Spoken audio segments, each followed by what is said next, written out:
Who wears the viewers, ये हमारा आज का टॉपिक होने वाला है। टॉपिक का नाम हु वेयर दी वीवर्स, यानी कि वीवर्स लोग कौन थे।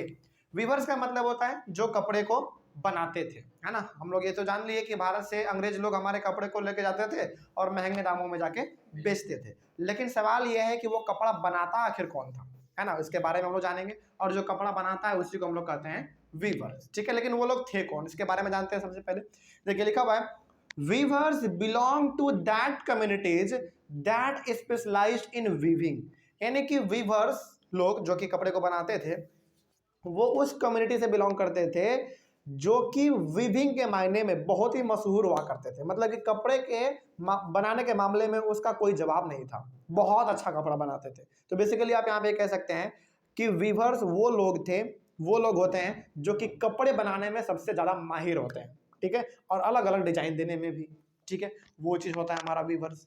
उसके बाद their skills were passed on from one generation to next generation. इसका मतलब ये हो गया कि इसमें बेसिकली ऐसा देखा गया है कि वीवर्स लोग जो होते थे उस समय के, बेसिकली वो लोग ना अपने दादा परदादा छरदादा से कपड़ा बनाना सीखते थे और फिर वो अपने बेटे को सिखाते थे, फिर वो अपने बेटे को, फिर वो अपने बेटे को, फिर वो अपने बेटे को, यानी कि एक जनरेशन से दूसरा जनरेशन बार बार ये काम उसका शिफ्ट होता रहता था, ठीक है। जैसे मान लीजिए कोई वीवर्स है जो कपड़ा बनाता है, आगे चल के उसका बेटा भी कपड़ा बनाना सीख गया तो आगे चल के वो भी कपड़ा बनाएगा। ऐसा पहले होता था, ठीक है। लेकिन ये चीज क्या आज भी सही बात है? नहीं। आज के समय में आप देखेंगे तो एक छोटे से रिक्शा चलाने वाले आदमी का भी बेटा आईएएस ऑफिसर है ना। यानी कि अब यहाँ पे आप ये नहीं कह सकते हैं कि वीवर्स का बेटा वीवर्स ही बनेगा, ऐसा बिल्कुल भी नहीं है। यहाँ पे आज कुछ भी हो सकता है, बात समझ आ रही है। लेकिन पहले हमारे भारत में ये सिस्टम था। सिस्टम क्या मतलब, एक परंपरा ही चलता था एक तरीके से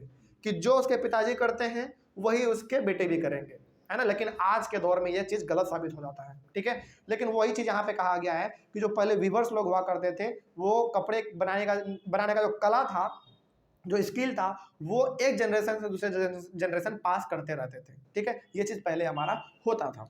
उसके बाद दी तांती वीवर्स ऑफ बंगाल। अब यहाँ पे ना अलग अलग नाम आपको मिलेगा, देखिए ध्यान से। दी तांती वीवर्स ऑफ बंगाल, यानी कि बंगाल के कौन वीवर्स? तांती वीवर्स, ठीक है। उसके बाद दी जुलाहाज और Momin weavers of North India. North India का मतलब हो गया ऊपर, जम्मू कश्मीर से, जम्मू कश्मीर वाला एरिया, उसके नीचे वाला भी एरिया, पंजाब हरियाणा उत्तराखंड हिमाचल प्रदेश, ये सब वाला एरिया। तो वहां पे विवर्स को किस नाम से पुकारा जाता था? जुलाहाज और मोमिन। या तो मोमिन बोल लो या तो जुलाहा बोल लो, ठीक है। आगे Sale, Kaikolar, Kaikolar and Devang of South India. और ये तीनों का तीनों कहाँ के विवर्स हैं? साउथ इंडिया के व्यूवर्स है। जैसे कन्याकुमारी हो गया हमारा, है ना, तमिलनाडु हो गया, ये सब हो गया, गोवा हो गया, ये सब हो गया। South India are some of the communities famous for weaving, यानी कि ये जो आप यहाँ पे देख रहे हैं, बंगाल में तांती वीवर्स, उसके बाद नॉर्थ इंडिया में जुलाहाज और मोमिन, और ये हो गया हमारा नॉर्थ इंडिया का। साउथ इंडिया में सेल, कोइकोलर एंड देवांग्स, ये सारे के सारे ना विविंग कम्युनिटी है।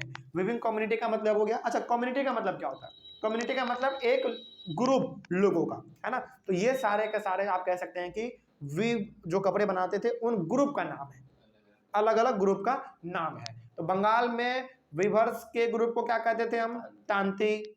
उसके बाद नॉर्थ इंडिया में या तो जुलाहा या तो मोमिन कहते थे। साउथ इंडिया में सेल, कोई कोलर या फिर देवांग्स कहते थे। तो ये सारे के सारे हमारे जो है ना विविंग कम्युनिटीज के नाम है, जो कि अपने कपड़े बनाने के कला में बहुत ज्यादा आगे थे, माहिर थे। और इन्हीं के द्वारा कपड़ा जो बनाया जाता था वो इंग्लैंड में जाके बेचा जाता था, ठीक है। आगे the first stage of production was spinning which was done mostly bye women. अब देखिए कपड़ा जब बनता है ना तो कपड़ा बनाने का अलग अलग स्टेप होता है ना, स्टेप 1, स्टेप 2, स्टेप 3, इस प्रकार से। लेकिन सबसे पहला स्टेप जो है ना वो है स्पिनिंग का। स्पिनिंग का मतलब होता है पहले धागा तैयार करो। जैसे आप देखेंगे, जैसे अभी तो हम लोग ठंडे का समय चल रहा है तो स्वेटर पहने हुए हैं, तो स्वेटर में आप देखते होंगे कि ये सब जो आपको स्वेटर बुना हुआ दिखता है वो धागा से बुना हुआ है ना। तो सबसे पहले आप क्या करो? स्पिनिंग करो, यानी कि धागा पहले बनाओ अपना, ठीक है। उसके बाद धागा बनता कैसे था ये भी देख लेते हैं। देखिए दी चरखा, हमारे इंडिया में जैसा कि पिछले वाले क्लास में आपने देखा, वहां पे स्पिनिंग जेनी बनाया गया था, कहाँ पे, इंग्लैंड में, लेकिन हमारे यहाँ पे तो नहीं था। तो हम लोग किसका इस्तेमाल करते थे, चरखा का इस्तेमाल करते थे। The charkha and the takli were household spinning instruments, यानी कि हम लोग अपने धागा को बनाने के लिए, धागा को स्पिन करने के लिए अपने घर के बने हुए मशीन का इस्तेमाल करते थे। और यहाँ पे मशीन बेसिकली आपका चरखा है और ये टकली है, ठीक है। अब ये दो मशीन है, अब इन दोनों का अलग अलग काम है। जैसे the thread was spoon on the charkha and rolled on the टकली, मतलब ये हो गया कि चरखा के ऊपर हम लोग धागा को स्पून करते थे, यानी कि स्पिनिंग करते थे, उसको रोल करते थे, ठीक है। और उसको हम लोग रोल करते थे, यानी कि उसको समेटते थे किसमें, टकली में। बात समझ में आ रही है? देखिए यहाँ पे कंफ्यूज नहीं होना है। चरखा में बेसिकली हम लोग धागा को स्पून करते थे, उसको एक तरीके से आप कह सकते हैं कि बहुत पतला बना देते थे, ठीक है। और उसके बाद टकली में हम लोग उसको लपेट देते थे, उसके बाद फिर जाके हम लोग अपना कपड़ा बनाते थे, ठीक है। ये हो गया हमारा। तो यहाँ पे दो इंस्ट्रूमेंट का बेसिकली इस्तेमाल हुआ है, वो है आपका चरखा और दूसरा टकली। तो चरखा में हम लोग स्पून करते थे, यानी कि उसको पूरा स्पिनिंग करते थे, उसको रोल कर देते थे, और इसमें जाके हम लोग लपेट देते थे, ठीक है, टकली में। उसके बाद आगे बढ़ते हैं। उसके बाद लिखा हुआ when the spinning was over the thread was woven into cloth by the weaver. तो जब एक बार हमारा धागा चरखे में स्पून हो गया है ना, और टकली में उसको रोल कर दिया गया, उसके बाद हमारा जो धागा बनता था, उस धागा से कपड़े बनाने का काम चालू होता था। और ये करता कौन था, बेसिकली वीवर्स, जो कपड़े बनाते हैं, ठीक है। In most societies weaving was done by main, यानी कि अधिकतर सोसाइटी में उस समय पे हमारे भारत में जो कपड़े बुनाई का काम था वो पुरुष क्या करते थे, यानी कि मेन क्या करते थे, लेकिन जो स्पिनिंग करने का काम था वो वोमेन करती थी। देखिए यहाँ पे साफ लिखा हुआ है, स्पिनिंग करने का काम यानी कि धागा बनाने का काम जो है वो वोमेन करती थी। उसके बाद धागा बन जाने के बाद कपड़े बनाने का काम जो है वो मेन क्या करते थे, ठीक है। आगे the thread was dyed by the dyer known as Rangrez.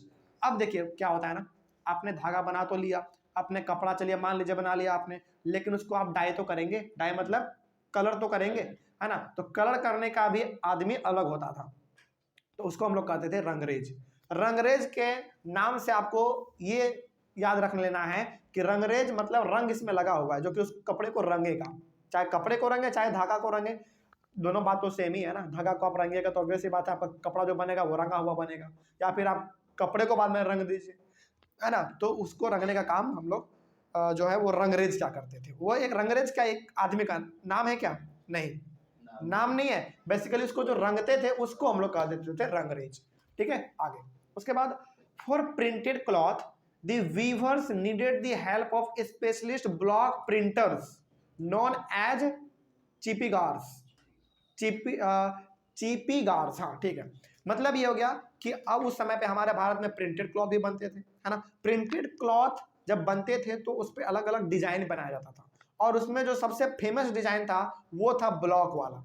Block मतलब एक डब्बे जैसा, है ना, डब्बे जैसा। या फिर आपने वो देखा होगा जब हम लोग यहाँ पे बिहार में ठेकुआ बनाते हैं, जिसके ऊपर उसको हम लोग कहते हैं सांचा, उसके ऊपर हम लोग रख के बना, लकड़ी जैसा होता है, उसके ऊपर हम लोग ठेकुआ बनाते हैं अपना, उस प्रकार का डिजाइन उस समय पे बनाया जाता था, ठीक है। तो उसको हम लोग कहते थे ब्लॉक प्रिंटर हुआ करता था बेसिकली, और उस ब्लॉक प्रिंटर को हम लोग कहते थे चिपीगार्स, ठीक है। यहाँ पे एक चीज आप ध्यान में रख लीजिए कि जो उस समय पे हम लोग प्रिंटेड क्लॉथ बनाते थे, यानी कि अलग अलग उस पर डिजाइन देते थे, उस डिजाइन करने का जो हमारा काम था बेसिकली वो ब्लॉक प्रिंटर का था। ब्लॉक प्रिंटर मतलब एक प्रकार का लकड़ी का बना हुआ टुकड़े का डिजाइन होता था, जो कि हम लोग उसको साड़ी पे या फिर धोती पे या फिर गमछा पे किसी भी चीज़ों पे रुमाल पे रख के उसको प्रेस करते थे, तो उसका डिजाइन उस पर उपक जाता था।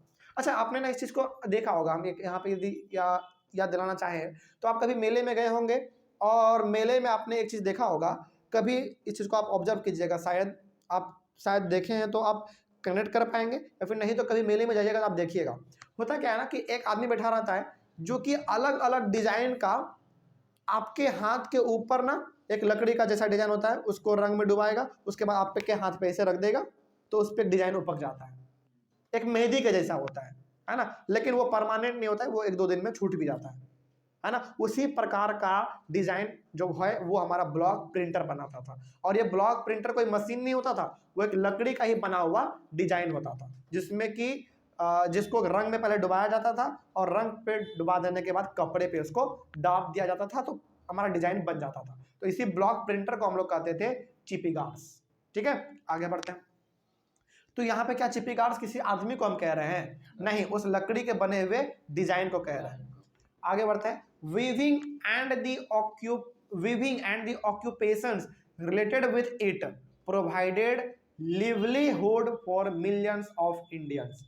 यानी कि वीविंग, कपड़े को बनाने का जो हमारा पूरा स्टेज था, स्टेज 1 स्टेज 2, यानी कि पहले धागा बनाना, फिर कपड़े को बनाना, उसको रंगना, है ना, इन सारे के सारे प्रोसेस में बहुत सारे लोगों का जीवन चलता था। मतलब कि वीविंग में, कपड़े बनाने के लिए बहुत सारे लोग काम करते थे और बहुत सारे लोगों का जो घर है ना वो कपड़े को बना के ही उस समय पे चलता था। तो ये बहुत अच्छा ऑक्यूपेशन था उस समय पे, बहुत अच्छा पैसा था, लोग अच्छे खासे पैसा कमा लेते थे और अपने घर परिवार को वो चला लेते थे। ठीक है, ये उस समय पे हमारे भारत में होता था।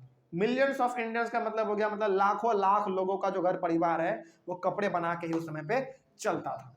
ठीक है, आगे बढ़ते हैं। उसके बाद है हमारा the decline of the Indian textiles. इस टॉपिक में बेसिकली हम लोग ये पढ़ेंगे कि भारत का जो कपड़ा था वो किस प्रकार से डिक्लाइन हो गया, मतलब उसका डिमांड कैसे धीरे धीरे घटने लगा, ये हम लोग अपने नेक्स्ट क्लास में करेंगे। Thank you very much and have a nice day.